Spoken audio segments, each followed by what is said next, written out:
Welcome to Nandini kitchen. இன்றைக்கி நம்ம பார்க்க போகிறது நெல்லிக்காய் சாதம் எப்படி செய்கிறது அப்படிங்கிறது தான் பார்க்க போகிறோம்.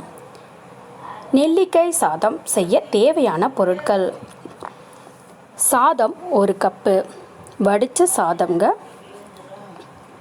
வரமிளகாய் 7, கடலைப்பருப்பு 1 டேபிள் ஸ்பூனு, மஞ்சத்தூள் 1/2 ஸ்பூனு, கறிவேப்பிலை 2 கொத்து, நெய் 1 ஸ்பூனு, கடுகு 1/4 ஸ்பூனு, பெரிய நெல்லிக்காய் 7,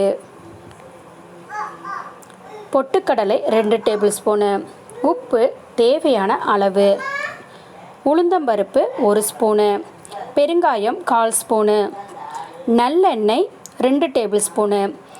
இப்போது நெல்லிக்காய் சாதம் எப்படி செய்கிறது அப்படிங்கிற செய்முறை விளக்கம் பார்க்கலாம்.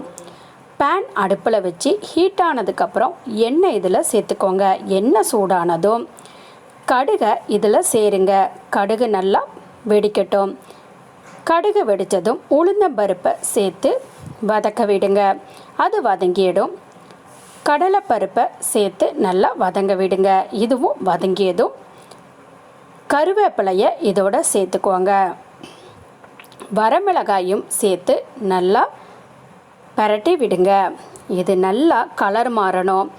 அதுக்கப்புறம் இந்த பெரிய நெல்லிக்காயை துருவி அதில் போட்டுக்கோங்க. கொட்டை போடக்கூடாதுங்க, அதை தூக்கி போட்டுருங்க.